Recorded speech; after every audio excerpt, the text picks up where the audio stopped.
Hello, good morning, everyone. Good afternoon, wherever you are in the world.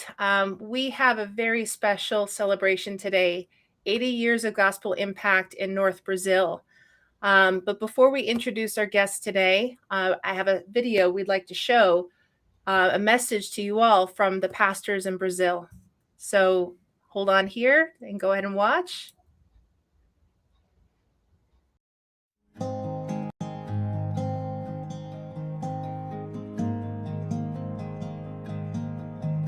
Então, nós queremos agradecer a visão dos irmãos que formavam aquela equipe, aquele colegiado, aquele conselho, para um ministério no Brasil, e que veio acontecer nos anos 50, na cidade de Floriano, e que plantaram em bases sólidas, e que dessa base sólida nasceu vertentes que até hoje permanecem exatamente daquilo que nasceu lá. A visão, a gestão, a ação e os resultados que nós colhemos hoje, continuam colhendo, é por conta desta visão sólida que foi plantada aqui entre nós, através de irmãos norte-americanos que vieram com essa visão e foram fiéis. Tiago diz, no capítulo 1, verso 17, que a boa dádiva vem do alto, da parte de Deus. Significa que vocês, irmãos, igrejas, Missão Batista Conservadora, na sua organização, mandaram o que tinham de melhor. Em primeiro lugar, eu quero externar toda a nossa gratidão a Deus pelos 80 anos da Convenção Batista Conservadora. E queremos agradecer a Deus, porque a presença de vocês foi um diferencial no seio do meu nosso Brasil. A vida de vocês foi um presente do Senhor ao nosso povo, que contribuiu para motivar, para levar a fé, para ensinar um povo a servir a Jesus. Da Missão Batista Conservadora, a nossa palavra de gratidão, muito obrigado por terem investido em nós. Vocês são parte da nossa história. Ouvia que os nossos missionários sempre oraram por nós, pelo nosso ministério dos Estados Unidos, nas igrejas que apoiava eles aqui, eles citavam o nosso nome, claro que muitos outros também, mas citando. E então, a obra do nosso ministério que nós exercemos aqui, eu e minha esposa, infelizmente não foi possível ela vir, mas então nós atribuímos a oração dos nossos missionários e, claro, de muita gente, que realmente foi o sustento do nosso ministério ao longo dos nossos anos, e hoje estou aposentado e vivemos uma vida em paz. Se custa o que esses irmãos lembraram de nós ao longo do ministério. Sabemos que não é fácil liderança de igreja, mas é glorioso a recompensa. E quanto Deus tem nos recompensado. In 1963. Yes, and that's when I was 63. How many years ago? 73, 83, 93, Oh, wow. 03, 13. Wow. We need to remember that Yes. Pastor Jonas Macedo, his full name is Jonas Barreira de Macedo. Yes.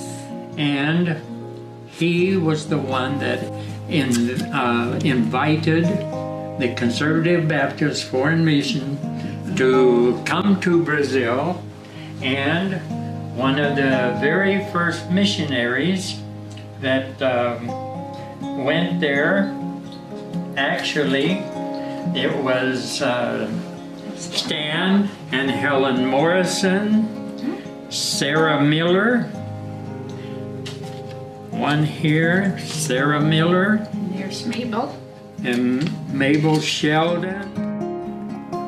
Nós temos essa gratidão aos missionários, à liderança do seminário, que participaram da nossa vida como estudantes, na formação da minha família, como conselheiros, capelães e pessoas assim muito de perto conosco e que nos ajudaram tremendamente nesta formação. E isso nos ajudou bastante a ter a visão da família e pudemos ajudar outras famílias. Trabalhamos com famílias e dentro dessa ótica da estrutura, da edificação, da unidade e da visão da família na sociedade e na Igreja de Cristo.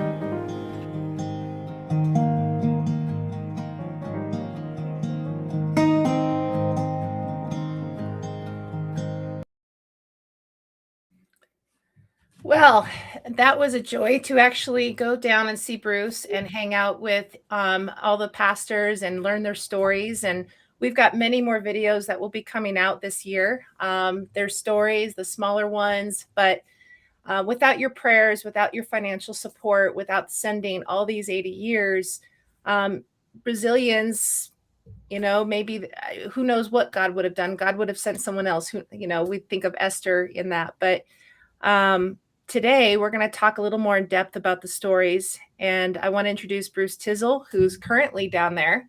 And he is at the seminary, and he is a very good discipler. If you haven't gotten onto his newsletters, you really should. They're very entertaining sometimes. And we have Jim and Corinne. And they were in Brazil, and we're going to unpack their story a little bit. Now, I do apologize. Something did come up and we weren't able to get the Coopers on with us after all, but we'll be releasing some of their stories with video at a later date. So let's talk a little bit. So Bruce, introduce yourself a bit briefly. Yes, I'm Bruce.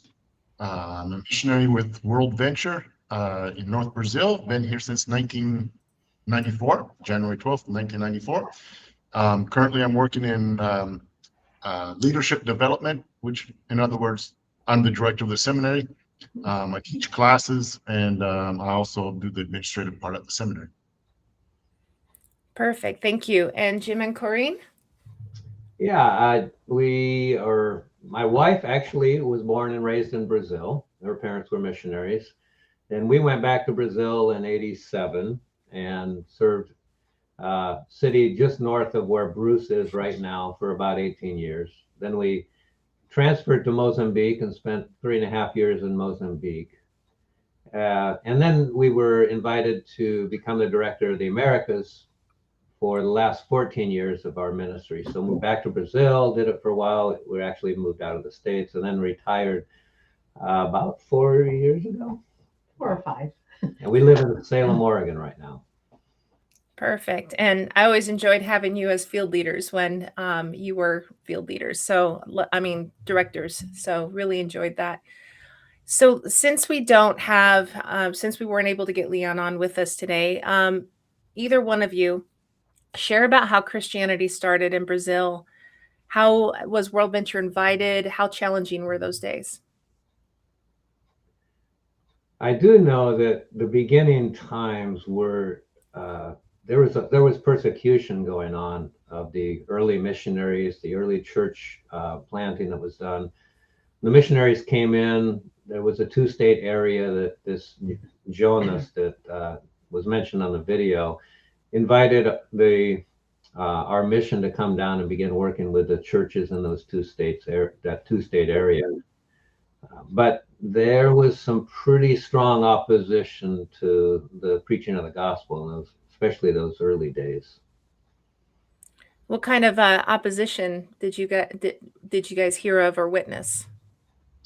A lot of it was just bad propaganda and rumors, but there was actually physical violence for some of the missionaries, rock throwings and things like that for their meetings to disrupt some of those early meetings. But and a lot of the missionaries in the beginning went into the more interior cities. Yeah. That's really where it started. Later on, we moved to more to the center cities, the larger cities, because we were moving more from church planting to a leadership development. Perfect. Thank you. Bruce, do you have anything to add?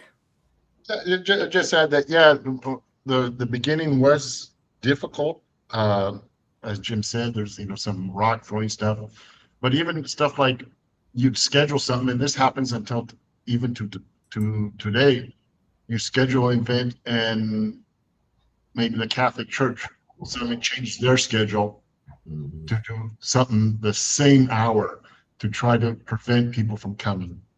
And so I haven't experienced personal or physical, let's say this, physical persecution, but there are some times where we've had to really think through how do we respond when the Catholic Church or other groups decide to just change the theme or do something in a less violent form. Perfect. Thank you. And tell me, for both of you, you both came at different years. So to Brazil, what did it look like spiritually from your perspective, not just from history? We arrived a little before Bruce, so we arrived in '87. I will say a couple of things that we noticed. One, Catholicism was still, hugely adhered to in a certain way, but not practiced. Right. They were Catholic in name only. Yeah. So they would be Catholic, very strong Catholic, but wouldn't go to church. But the other part of that was even more prevalent was Spiritism. And there was actually a syncretism that a lot of that Spiritism and those practices crept into the Catholic Church. So people would be Catholic, but they would just follow these kind of weird Spiritist ideas. So we faced a lot of that. At the same time, there was an openness to people that would be willing to talk to us. And we especially saw this in starting churches in the bigger cities. People coming into the city were not as strongly connected to their Catholic faith because they'd moved from the interior. So it was easy to talk to people about Jesus. One of the neighborhoods that we lived in and then later planted our second church was, we noticed the darkness. Mm-hmm. You walked around the neighborhood and you felt this oppression, and there was a very strong charismatic Catholic church, but they did not let their people go. I remember a woman who came and made a decision for Christ at our church, and boy, they persecuted her. She was a seamstress, and they didn't want people going to her anymore. And I mean, they finally won her back because she couldn't survive. And so it was really difficult, and we could feel that darkness. Bruce? Yeah, I would agree with most of that. The Catholic Church is still very strong. Its influence is more subtle or more behind the scenes now, instead of out. And so, like the Convention of Catholic Bishops, which is a group here of the bishops of Brazil, they come out every year and they have their campaign and that stuff, and they tell people what to do and what to. And so, the Catholic Church still controls a lot of people through tradition. They've never gone to the church except for maybe when they were baptized as a child, did the first communion, were married, and have gone to one or two funerals there. I have no idea what the Catholic Church or other churches, but because it's traditional, my family, my grandparents were all there, and so they keep there, and they're open to talk, but there's a limit on how far they'll go. What are some of the ways that you all have seen God at work when you were serving in your field, and God at work even now, if you'd like, in North Brazil?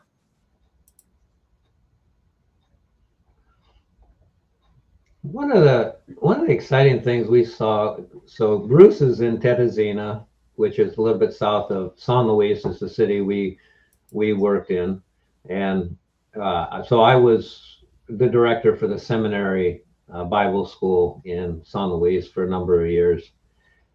And this was started earlier by a couple missionaries, George Broughton and Larry Stuckey, and a Brazilian pastor started the Bible school there. And their purpose was to train church planters.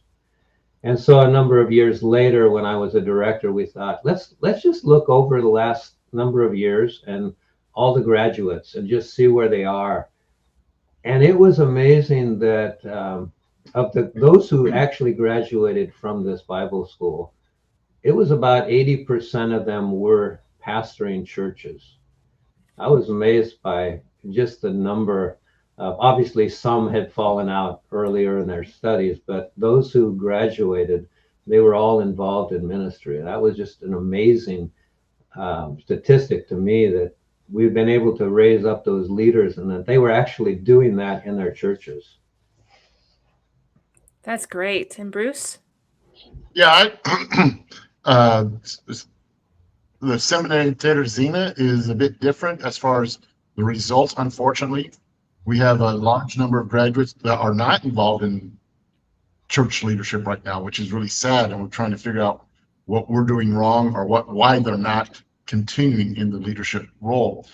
But some of the great things is just seeing God grab some of the lives of people and changing lives. I remember when I lived in the interior, one man came to prayer meeting one time and asked if he could, instead of give a prayer request, if he could give a praise. And of course we said, sure, why not? Oh, not just why not, we want that. And he said for 18 years, I think it was about 7 months and some days, he's been praying for his wife to convert. And he said last week she did it and she'll be in churches. And so just to see God reach out to people, and there's a story, most people have a story about someone like that, that you think that person's never going to come to Christ, but God still reaches them if we're faithful. And so that's exciting.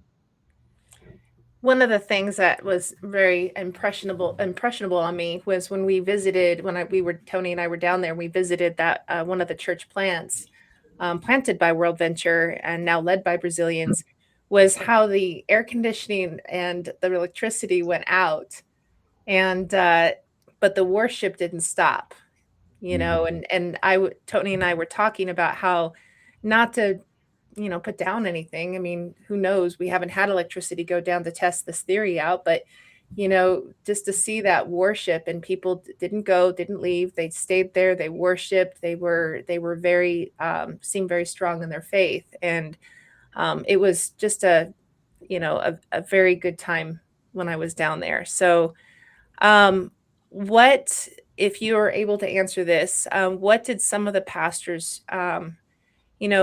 when they're just out of seminary, what did they face in those early years? What were the challenges of them being able to plant these churches and do these things? The ones that graduated, the ones that moved to ministry? I think one of the big problems right now is financial problems. The churches just do not, either they don't have the means or they don't have the vision to fully support, even at a basic level, some of the workers.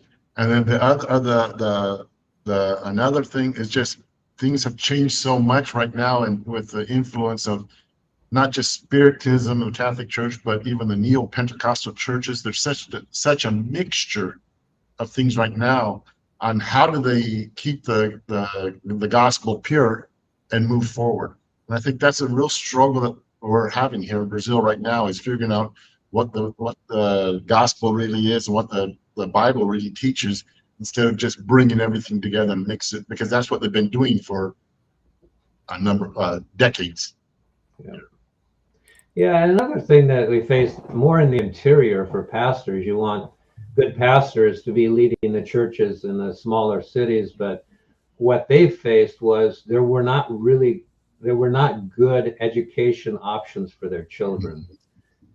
so for pastors to go and live in these poor conditions that just weren't available, yeah, obviously other things weren't available, but especially for their kids that they wanted to get a good education, which causes a lot of pastors then to leave the interior cities and move to the larger cities where they can get good education for their children. So, in all the 80 years of ministry from WorldVenture's global workers, whether firsthand or third hand, what are some stories of past missionaries who made some inroads that made some significant impact on North Brazil? You know, Al and Margaret Paul Fanier, they were in Teresina where Bruce is, and they had such a great ministry. I mean, they had been dorm parents, they'd lived in other cities, but when we were there, their last years were in Teresina, and they opened their home to pastors, especially who needed medical treatment, because Teresina had a really good medical system. So they would come from the interior, often spend a month or more at Al and Margaret's house. And they always were so open to that and so loving and encouraging. Al would spend hours with pastors in meetings to encourage them. They just really loved on the people, and their presence was really felt there. I would say one of the people is Gary and Nancy Procyse, just based on the number of churches that they planted in the Teresina area. They in their almost 40 years here in Brazil, I think. They would spend, or they planted at least 6 or 7, close to 10 churches, which are still going, most of them, if not all of them, and the daughters as well. And so just kind of for them to help kickstart of planting churches,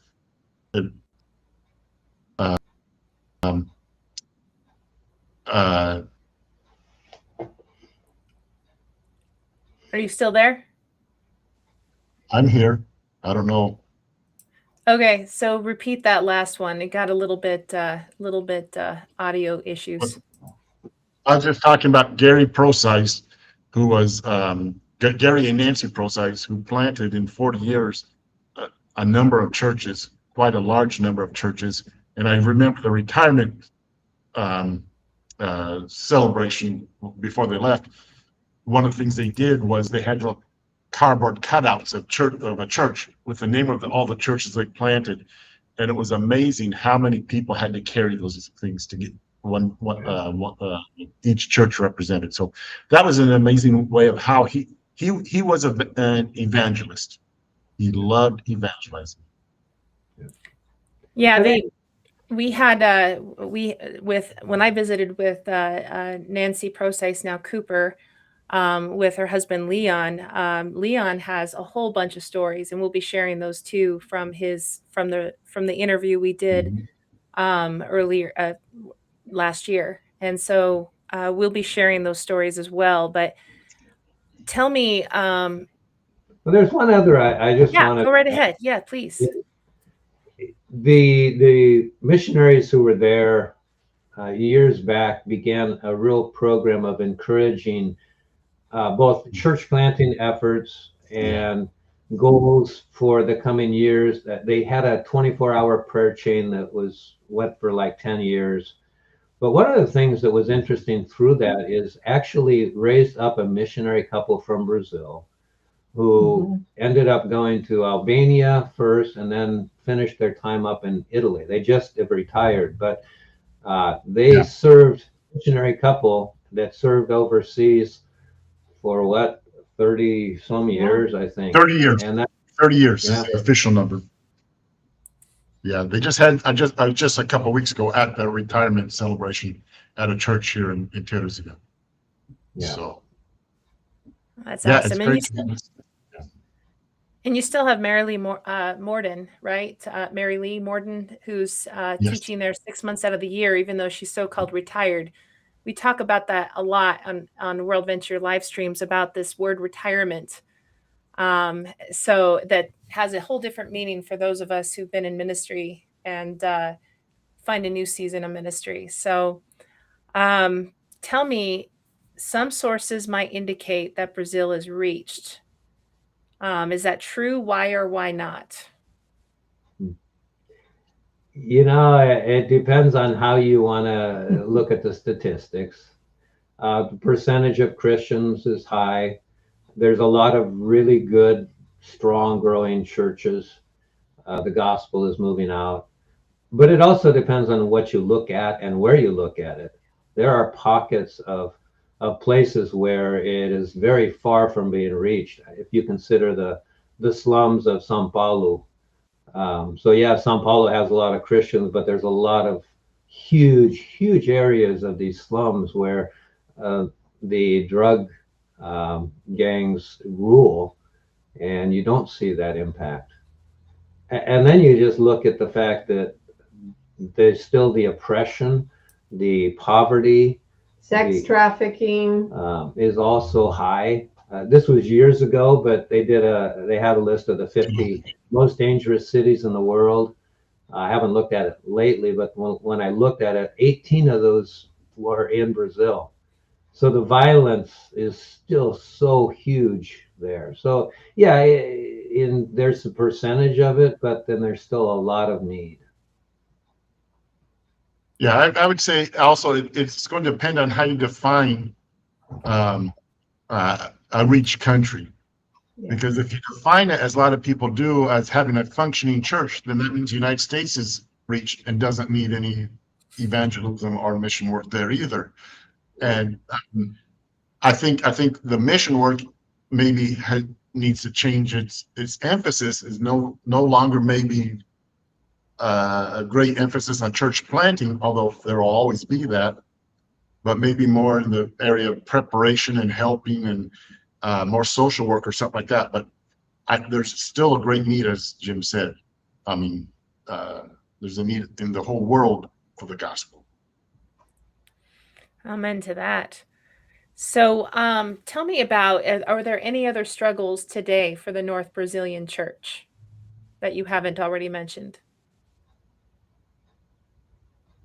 I would say the North Brazil church is going through a generational change, which is natural, is good.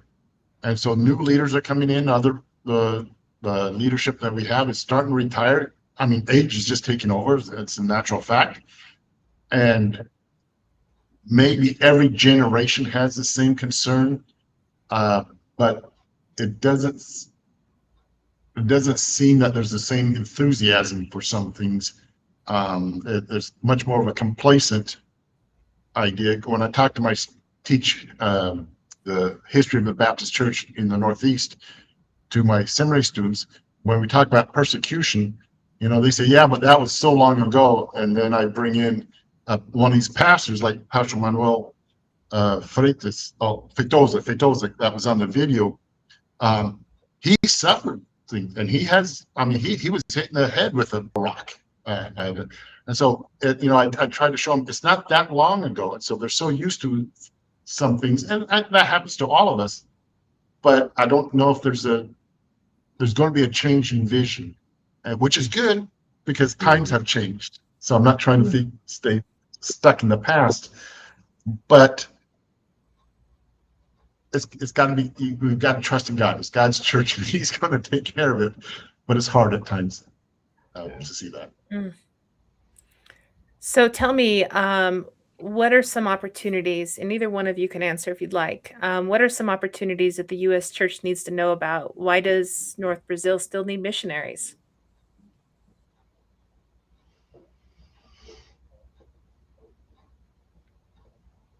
Any one of you. Yeah, Bruce, I want to hear, what you see there. Okay. I think we need missionaries. I'm involved in leadership training, and I see as the level of theological training still hasn't reached the level where it needs to be. And so we need more missionaries.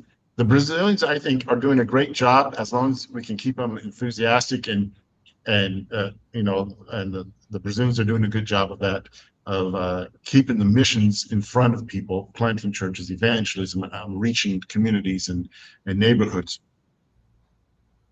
But there's not the depth, I guess is the best way to say it, in some of the theological understanding. So they're carried along by a lot of different theories or different waves of new fads or different things.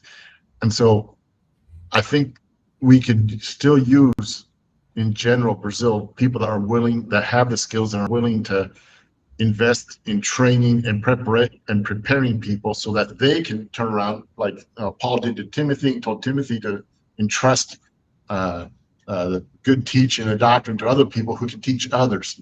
And I think that's one of the big needs right now I see in the Brazilian church in Northeast Brazil.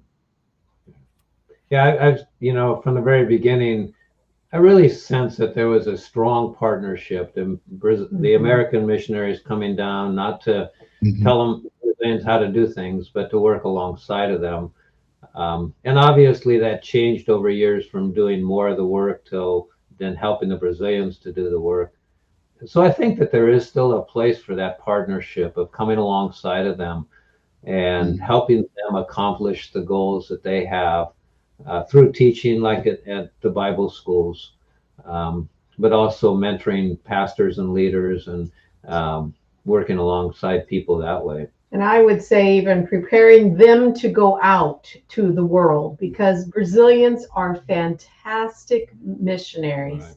They're loved wherever they go. They accomplish so much more than even we can ever do, because they're accepted. They just know how to give of themselves in a way that others don't. And so if we can not only prepare them, but encourage them as they're out to stay and to have that support that they need, that's something that we can continue to do.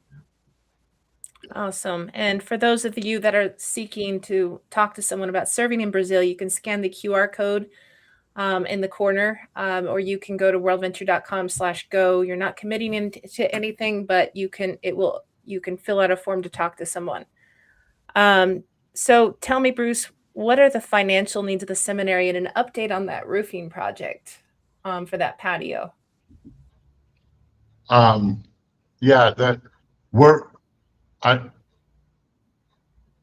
praise God that we're doing okay as far as we're paying most of our bills.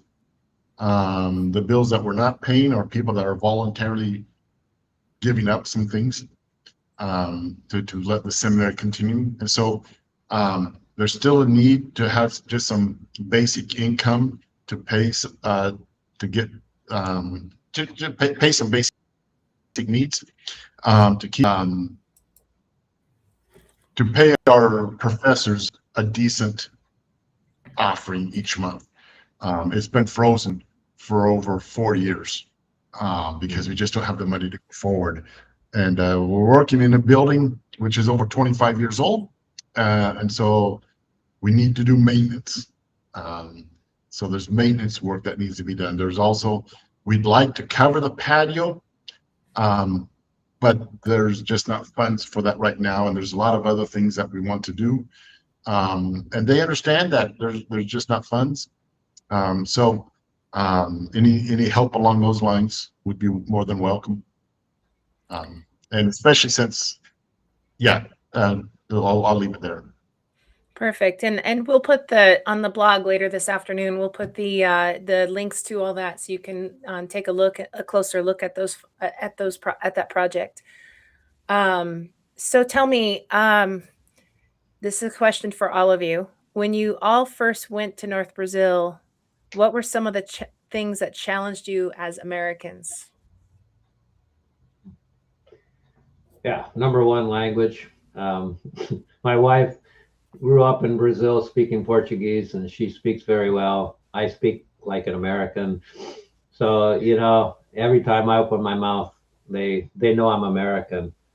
But one of the things we did notice when we were there is people received us very well. I think most people, even as Americans, they liked us. But we saw it in the universities had a very anti-American philosophy.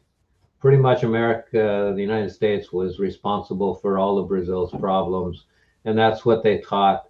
So these people going to the universities, there was an anti-American sentiment there, and it wasn't that we were persecuted in any way or mistreated because we were Americans. I think the most frustrating part as Americans was just trying to figure out the bureaucracy and how you did business in Brazil, because it was nothing like we'd experienced in the United States. I would say for me, as crazy as this sounds, because I grew up there and spent basically my whole life there, the time thing drives me crazy. I've always been very time conscious. Wanted to watch from the time I was a little girl because I always wanted to know what time it was. And time is really irrelevant in Brazil. It's the event. And so often I would say to my husband, who became very Brazilian in that way, come on, we've got to get there. The wedding's supposed to start at such and such a time. And he'd go, you know, they're not going to be there. It's not going to start for this amount of time. And I'd go, but what if it starts on time and we miss it? Because time is, for some reason, was always very important to me. So to learn to relax and not get so shook about time is not an easy thing. How about you, Bruce? I mean, I would agree with that, the language and the time and all that. But from the Brazilians are very open and very friendly, but you have to really spend time, at least in my experience, spend a lot of time with them before they will really open up to you. And so to be honest, I struggle, and I still struggle to this day a lot with isolation and loneliness. And it's a difficult road to walk at times. On the time thing, I just had to ask for Jim and Corinne, are you still on time these days, or are you still Brazilian? Oh no, we are on time. We adapt to the culture, and so we're in the U.S. culture. But we are still. I want to be at the airport the day before, and he wants to be there, 10 minutes before the flight. No, that's not quite, but yes. Well, I think it's definitely a North American thing, I've heard, and I've experienced being on a Native American land, attending the church and asking the pastor, how long should I talk? I don't know. What time does it start? I don't know. Or maybe, just all this sort of stuff, this time outside the North American sphere seems to be very relaxed versus we kind of like things starting on time. But tell me, so what do you guys all miss about Brazil? Now, Bruce lives there, so he doesn't really count, but he can, his answer could be, what will he miss the day he does retire and not live there full time? So I will say, as much as the time thing bothered me, at the same time, what I loved about the Brazilian culture is that time didn't matter. So the service had no end time. Nobody was rushed. And in America, if the service goes 1 minute over, the pastor may get an email on Monday morning. Only 1 minute? Nobody cares in Brazil. They're there for relationship because they want to be together. I love that aspect of the Brazilian culture. I miss the friendships, the warmth. I remember when I had a good friend here in the US, she said, now, Corinne, if you're going to come visit me, you can't just drop in. You have to call and make an appointment. And I'm like, what? Because in Brazil, they want you to come and visit. They want that. And so so much of that warmth is, I miss that, we hug and we kiss when we greet each other, and Americans are startled by that. And of course, a lot of the foods I miss. Yeah. But I always pick those up when I go back. I miss the music. I love Brazilian music and the worship music. It's amazing to be in Brazilian church, and they really get into their worship. I've always felt like, Americans have a hard time even clapping. If they do, it's very The first limited. two phrases of the song. But I always think, Brazilians, they clap with their whole bodies. Yep. I mean, they get into it, and I really enjoy that. And Bruce, what will you miss the day I think you retire? kind of along the line of the time thing is, I mean, it doesn't make sense that most mornings during the week, I will just go spend a good 2 to 3 hours at the headquarters of the convention Baptist, because I have a relationship with the pastor and the leaders there. And so instead of doing a lot of stuff, then that's why I don't get all my reports in and everything on time, is because you spend the morning, you'll talk about sports, and then all of a sudden you hit 5-10 minutes where it really gets deep, and then you come back out to other superficials. But that's just part of the relationship, and just going with the time and spending time with them. And so, kind of like Corning said, you can just drop in on people at almost any time. And so, that's kind of what I do. And now when I don't show up in the morning, they actually call me and say, "Are you okay? Is there something wrong?" No, I'm just at the bank waiting in line at the bank. So I won't miss waiting in line and all that stuff. But I have to agree on the food. I was just there. Yeah, I have to agree on the food. I was just there for only a week, 2 weeks. 2 weeks. But the food, oh my goodness. I had heard the reputation, but I had no idea how great the food was down there. Yeah, our whole family loves this yuca flour that you can fry up with your meal. And so when we go to visit Brazil, we end up bringing, 10 kilos of it back home. That's awesome. So Bruce, you've got a celebration for this 80 years coming up at an in-person location. So tell us about that, and how can people get involved? well, we've got Jim Thorpe will be coming down with his pastor Mark Hankey, and we're tying that in with the statewide mission, because they have campaign for world missions, national missions, and regional missions or state missions. And so we're tying that into our big state mission campaign for state missions. And so there'll be meetings. There's a big church meeting to launch the campaign, and they'll be there. And just we can use some prayers. And I'm hoping to get some more information out, through video that you're helping prepare and different things and photos. And it's just encourage someone to keep thinking about missions. I'd love North Brazil, but if not North Brazil, anywhere, whether it's across the street or across the world from where you're at. If we can think about what God's done for 80 years here, what's it going to do for 80 years where you're at right now. So. And where was that location again, where it's taking place? It's in the city called Teresina. Teresina, the city. That's where it's taking place. Okay, got it. And so it's the capital of one of the northern states. And so one of the exciting thing is, I was reading some different information. Is we started at WorldVenture came in 1946 to North Brazil, and let me get this number right, in 1979 they had 47 churches, and now we have over 250 churches, with another 250 congregations. In fact, tomorrow, May 9th, they're organizing one of these congregations.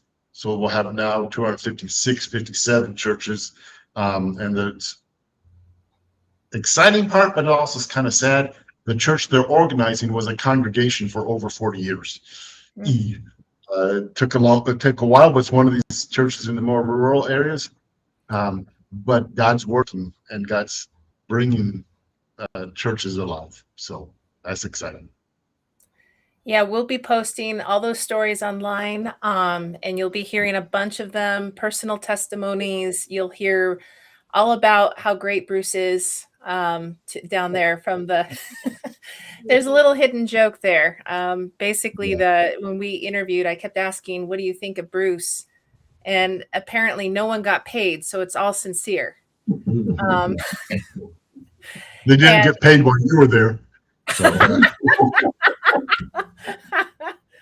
So we're there's also a really sweet story about a pastor and his wife and how some WorldVenture missionaries had actually brought them together as seminary students, and they got married and pastored together. And I think 50 years they've been married. So we're going to be sharing a whole bunch of neat stories from starting this afternoon all the way into the end of the year. And so just make sure you're following and subscribing to our YouTube channel, to our Facebook, and all our platforms. We'll be sharing the videos to those locations, both short and long ones. So in talking about this, how can people be praying for the North Brazil field? Pray for us as we're going to, the seminary is going through some major administrative changes in the next 6 months, probably. So we need wisdom in how to move forward. Pray for the Brazilian church as they move forward, that they don't just become focused on the programs, because they have a lot of programs and a lot of things they want to do. And it's not, I'm not against programs, and we need programs, but oftentimes that becomes the what they're focusing on, instead of to remain focused people and discipling and helping people in all sorts of ways. So pray that we can keep our focus on God and on the Bible. All right. I would add, just praying, if you pray for the Lord of harvest to raise up workers, pray that he would use the Brazilians and raise up some Brazilians to send them out into the harvest field all over the world. It's been an interesting experience here in Salem, Oregon. We've been connected with a couple Brazilian couples who are working with youth with a mission, but here in Salem. So Brazilians are sending missionaries here to the United States as well. But yeah, just pray that God would raise up a whole bunch more Brazilians to go out. And on the other end of the spectrum, the political and economic situation is really difficult for Brazilians right now. So, all right. So you all have that those of you that are watching, you have those prayer requests. We will make sure to post the shorter version of just the prayer requests later on in the week, so you'll be reminded to pray. If you feel led to give, again, check our blog later this afternoon. We'll be putting all the giving links up that you heard about today. And I would encourage you to make a gift, $10, $20, $25, $50 a month, or maybe just a one-time gift to help these seminary students to put a roof over the patio, to be able to continue the work down there. And as for going, we'll put the Go link up, and you'll be able to click on that and sign up to speak to someone. So I want to thank you all for sharing your stories. But before we cut out, is there any other God things that you've seen in your ministry, in your years of ministry, that you want to share with everyone before we go? Anything else? I don't know if we could add this. It's not North Brazil, it's South Brazil, but it's been part of WorldVenture is working with Restoration Ministries, and just an amazing thing that Restoration Ministries works in the slums of Brazil, and these two kids who grew up through that ministry and began to work in the ministry. Then they got married, and then God called them to Mozambique. Yep. And Wellington and Tachi Yep. have been serving with WorldVenture as global partners, but coming through that ministry in the slums of Sao Paulo, and then serving very well in a Muslim area of Mozambique and seeing incredible results. Just the missions, the turnaround of missions from investments in Brazil and now from Brazil to other parts of the world. Yeah, we have the video up on our YouTube about them. So if you all are watching, you want to check out our YouTube, just look under, I think it's under stories, and you'll be able to see it there. Bruce? No, just the same thing. It's I'm very grateful for the impact that the people have had. The faithfulness and prayers and financial giving, but remembering that because I've been able to stay here, because the Thorpes were here and the other missionaries before, and you are actually having an impact throughout the world. Because as Corinne said, the Brazilians, they don't have an American passport, so they can get into places we can't get into at all, and they're going, and they're there. They're in Salem, they're in other parts of the world, and so we're helping to prepare them, and that's something so important right now, just to be able to keep prepare people to stay in the ministry wherever God has called them, and so that's important. Amen to that. So thank you all for joining us. Join us next Tuesday for our next podcast, which is Mission of the Church. As Rich Peterson will be interviewing Pastor James Brown from Toccoa, Georgia.